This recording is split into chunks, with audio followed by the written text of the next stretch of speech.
हरे कृष्णा सभी को। आज हम जानेंगे करवा चौथ व्रत की कथा। बहुत समय पहले की बात है।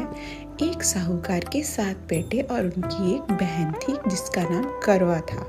सभी सातों भाई अपनी बहन से बहुत ही प्रेम करते थे, यहाँ तक कि वे पहले उसे खाना खिलाते और बाद में स्वयं खाते थे। एक बार उनकी बहन ससुराल से मायके आई हुई थी। शाम को भाई जब अपना व्यवसाय बंद कर घर आए तो देखा उनकी बहन बहुत व्याकुल थी। सभी भाई खाना खाने बैठे और अपनी बहन से भी खाना खाने का आग्रह किया, लेकिन बहन ने बताया कि उसका आज करवा चौथ का निर्जल व्रत है। वह खाना सिर्फ चंद्रमा को देखकर और उन्हें अर्घ देकर ही खाएगी। चूंकि चंद्रमा अभी तक नहीं निकला है, इसलिए वह भूख प्यास से व्याकुल हो उठी है। सबसे छोटे भाई को अपनी बहन की हालत देखी नहीं गई और वह दूर पीपल के पेड़ पर एक दीपक जलाकर चलनी की ओट में रख देता है। दूर से देखने पर वह ऐसा प्रतीत होता है कि जैसे चतुर्थी का चांद उदित हो रहा हो।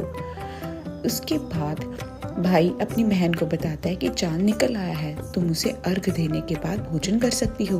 बहन खुशी के मारे सीढ़ियों पर चढ़कर चांद को देखती है और उसे अर्घ देकर खाना खाने बैठ जाती है।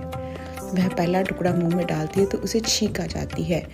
दूसरा टुकड़ा डालती है तो उसमें बाल निकल आता है और जैसे ही तीसरा टुकड़ा मुंह में डालने की कोशिश करती है तो उसके पति की मृत्यु का समाचार उसे मिलता है। वह बौखला जाती है। उसकी सभी भाभी उसे सच्चाई से अवगत करवाती हैं। उसके साथ ऐसा क्यों हुआ?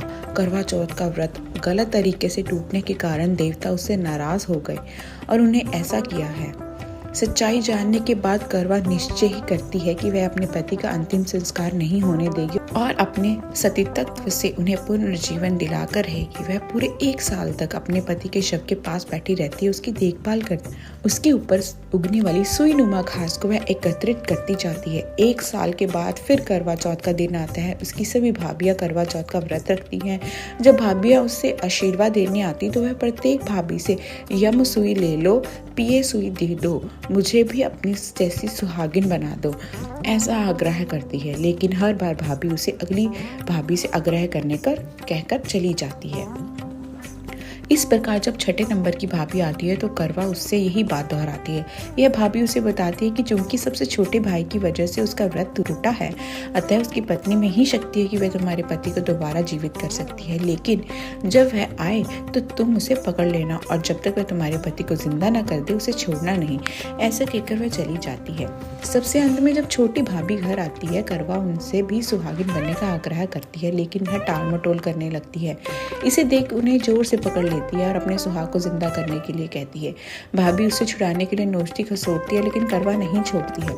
अंत में उसकी तपस्या को देख भाभी पसीज जाती है और अपनी छोटी उंगली को चीर कर उसमें से अमृत उसके पति के मुंह में डाल देती है और करवा का पति तुरंत श्री गणेश कहता हुआ उठ बैठता है।